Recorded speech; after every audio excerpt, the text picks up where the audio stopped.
Sí, dijimos antes de ir al corte que lo estábamos esperando, que subiera el ascensor y ya está con nosotros Matías Walker, senador de Demócratas, que además andaba en metro, así que tuvo que capearse de la lluvia y todo eso.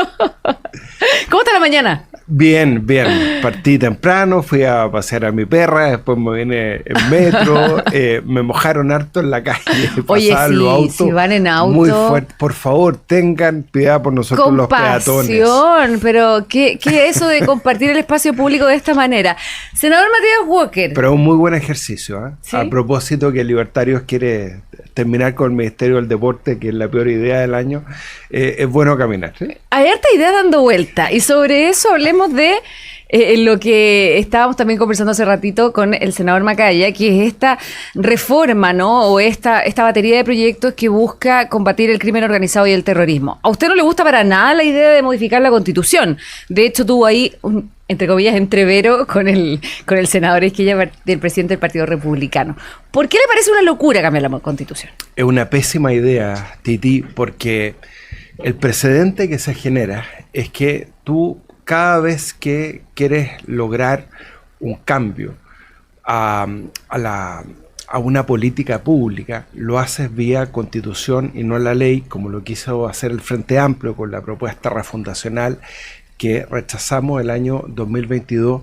Es un pésimo precedente porque además el borrador de la reforma constitucional que conocimos establece que se puede afectar dos derechos que son los derechos más básicos, que es la igualdad ante la ley, que prohíbe discriminaciones arbitrarias, y el 19, número 26, que protege los derechos en su esencia. Entonces, lo que decía el borrador es que tratándose de crimen organizado, terrorismo, tú puedes afectar estos derechos. ¿Cuál es el problema? Lo que decía ayer Guillermo Ramírez, presidente de la UDI, lo dijo muy bien Carlos Peña en su columna, que con ese precedente, el día de mañana, tú puedes afectar, por ejemplo, el derecho de propiedad. O sea, yo le digo a todos los agricultores de Chile que están escuchando Radio Agricultura que con este precedente, como lo dijo el propio Guillermo Ramírez, en 4 años más, un gobierno de izquierda, populista, autoritario, puede decir, mire, ¿sabe qué? Vamos a limitar el derecho de propiedad y vamos a hacer, no sé, un plan popular de asentamiento de tierras y, por lo tanto, respecto de este programa, se puede afectar el derecho de propiedad. Eso es una locura. Y lo mismo respecto, y lo dijo la propia ministra de Salud de este gobierno, May Chomali, gran ministra, que ha hecho además una gran labor en la disminución de las listas de espera oncológicas para enfermos con cáncer, ha dicho, se puede afectar la ley de urgencia, porque en el borrador que salió se afectaba al 19, número 9 de la Constitución, que es el derecho a la salud, por más que ahora lo quieran negar. Ahora, todavía están a tiempo de detener esta locura, yo lo dije. O sea, hoy día se va a presentar el proyecto, yo acabo de escuchar al presidente que lo estaban entrevistando en otra radio y dijo, bueno, sí, es un borrador, esperemos hasta mañana. Yo creo que lo que hemos advertido muchos, y especialmente más que nosotros los parlamentarios, profesores de Derecho Constitucional, profesores de Derecho Administrativo, que yo creo que lo que han dicho le va a hacer sentido, espero, al presidente y no va a firmar un proyecto de reforma constitucional que crea un precedente nefasto. Lo que tenemos que avanzar contra el crimen organizado, Titi, es en la agenda legislativa contra el crimen organizado. Ejemplo, con Jimena Rincón y Luciano Cruzcoque el 2024 presentamos un proyecto de ley para aislar al crimen organizado en las cárceles. Ni el gobierno anterior ni este gobierno le han colocado suma urgencia a ese proyecto, que establece contacto cero del narcotráfico y del crimen organizado con el exterior. Eso es lo que tenemos que hacer a través de proyectos de ley. No se tiene que tocar la Constitución para esto. En ningún aspecto tocar la Constitución, porque recién Javier Macaya decía que, si bien ha faltado, además reconoce, dice, que ha faltado trabajo prelegislativo, que se pueden hacer cambios quirúrgicos, ¿no? Muy acotados. ¿Usted no abriría el cambiar la Constitución bajo ningún aspecto? Yo estoy de acuerdo, por ejemplo, en incorporar el concepto de seguridad pública en la Constitución. En el artículo 1. Porque efectivamente hoy día la Constitución, el artículo 1, habla de que el Estado tiene que asegurar la protección de la población. Pero no queda claro el concepto de seguridad pública. Habla de seguridad nacional. Claro, yo no tengo ningún problema, Titi, en incorporar el concepto de seguridad pública. ¿no? No tengo ningún problema. Ahora, respecto a los estados de excepción constitucional, discutámoslo, pero antes despachemos el proyecto de infraestructura crítica que lo envió el presidente Piñera y está ahí esperando que pueda ser votado. Ese proyecto es mucho más importante porque le permite a las Fuerzas Armadas colaborar con Carabineros.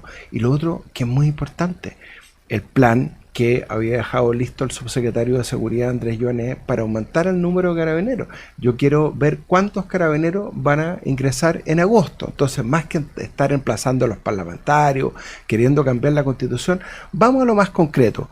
¿Cuántos carabineros van a ingresar ahora en agosto a la Escuela de Carabineros? Bueno, para eso también el estipendio, que para algunos es importante también aumentarlo, para también de alguna otra forma incentivar, ¿no?, la incorporación de nuevos cadetes, postulantes. Y el bono trimestral de asignación de riesgo, ¿no? Y justo con eso el estipendio para los estudiantes y para que desde el segundo año puedan estar en la calle. Esa es la propuesta que dejó lista Andrés Joanet como subsecretario de Seguridad. Que sigue estando de asesor, ¿no? Está asesor del segundo. Perfecto. Quería preguntarle sobre el tema de la Constitución, que para muchos, bueno, efectivamente esto más allá del debate teórico que puede darse respecto de si modificar o no la Constitución abre la puerta para eventuales cambios en un futuro con distintas fuerzas políticas.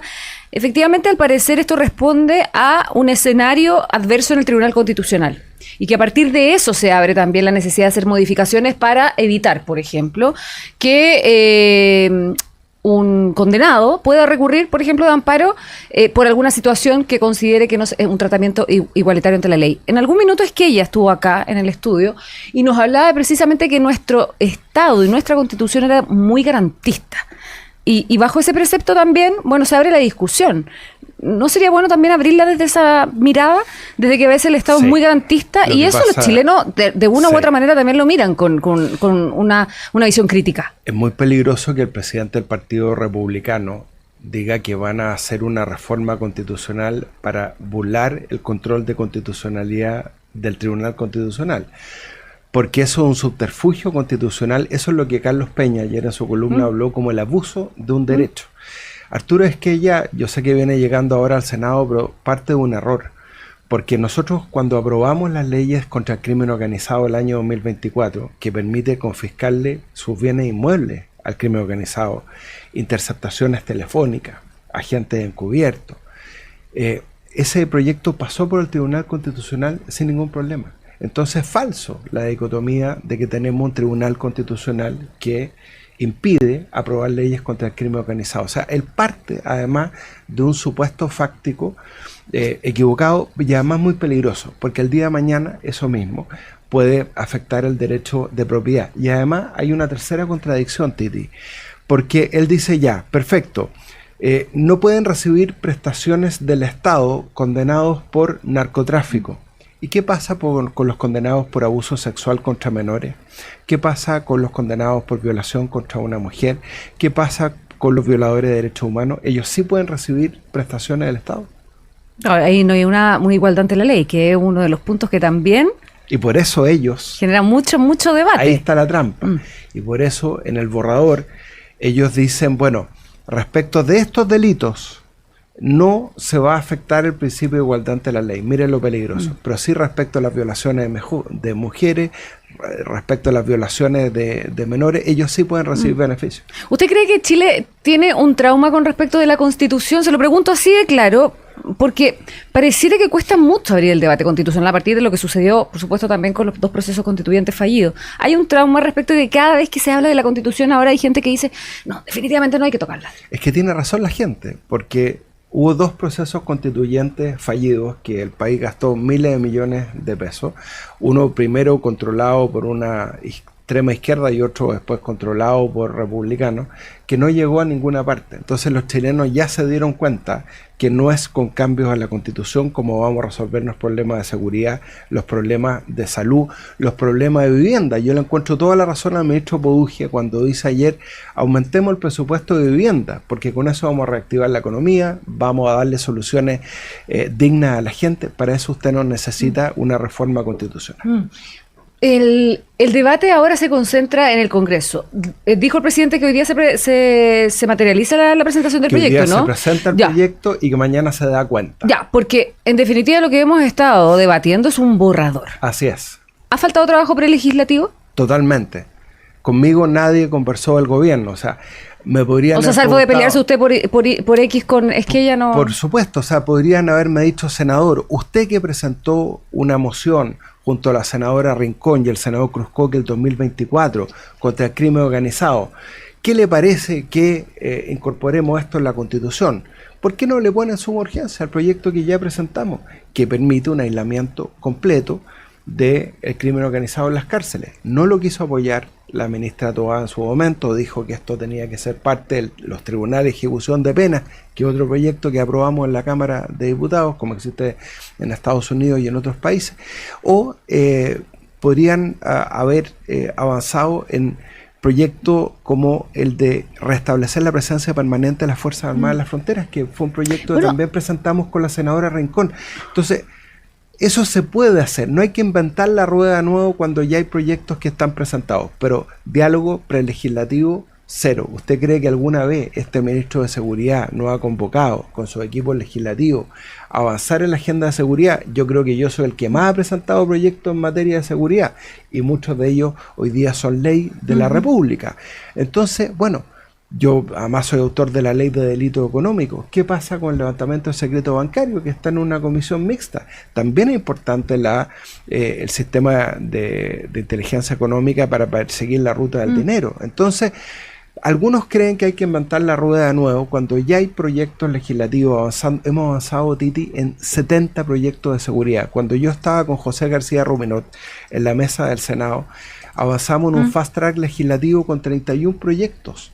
¿Por qué no hacemos eso? Lo dijo la presidenta del Senado, Paulina Núñez. Vamos a citar sesiones especiales para avanzar y sacar todos los proyectos de seguridad, infraestructura crítica, regla del uso de la fuerza. ¿Y qué? Bueno, a todo esto las RUF están en comisión mixta, entiendo que esta semana debería ya tratar de avanzar. Mira, ahí. Está en comisión mixta la regla del uso de la fuerza. Hoy día se le pide colaboración a las Fuerzas Armadas con labores de policía y las Fuerzas Armadas no tienen claro cuáles son las reglas del uso de la fuerza. Ni siquiera el principio de racionalidad en el uso de la fuerza, que es tan importante para las Fuerzas Armadas. No solo la ley Nain Retamal, hoy día está en comisión mixta el proyecto de subinteligencia económica, que es parte del sistema de inteligencia del Estado. Hoy día está pendiente el proyecto de regla del uso de la fuerza. Entonces, ¿por qué no avanzamos en esos proyectos, que son los que están pendientes?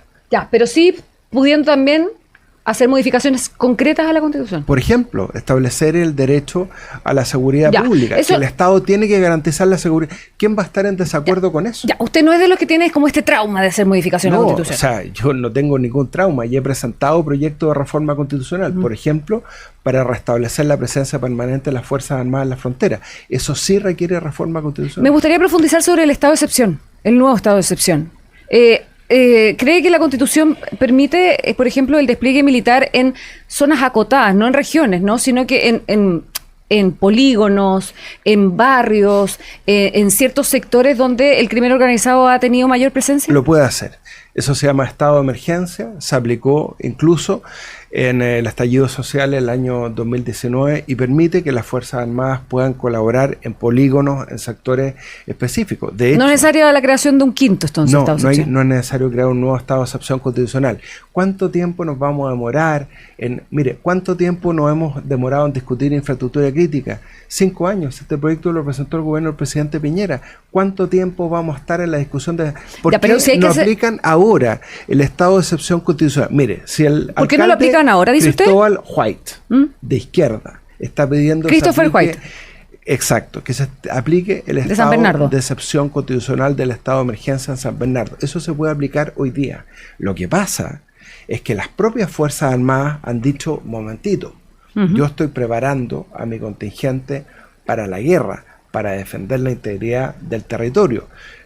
Los militares dicen, nosotros nos preparamos 4 años para ir a una población a controlar el orden público, porque eso le corresponde a Carabineros. Por eso yo digo, primero mantemos el número de Carabineros, pero hoy día se puede establecer ese estado de excepción constitucional y se hizo el año 2019. ¿Y por qué no se implementa entonces? En los barrios, por falta de decisión. Por falta de decisión y porque se quiere dividir a los parlamentarios entre buenos y malos en esta falsa discusión de decir qué parlamentarios están a favor de una reforma constitucional, en la misma tentación con la que cayó el Frente Amplio. de decir, bueno, vamos a ver quiénes están a favor de los derechos sociales, y las cosas son mucho más simples. Sí, mire, en la mega reforma nosotros logramos un acuerdo, ¿no? Entendíamos que Chile venía 15 años creciendo a un 2%, 1 millón de desempleados, que había aumentado el número de chilenos viviendo en campamentos. Y muchos de los que aprobamos la reforma de la presidenta Bachelet dijimos, ministro Quirós, estamos dispuestos, hay que reactivar la economía, hay que reactivar la construcción, la vivienda, etcétera. Y votamos a favor de esa mega reforma con un compromiso para la reconstrucción de la región de Coquimbo.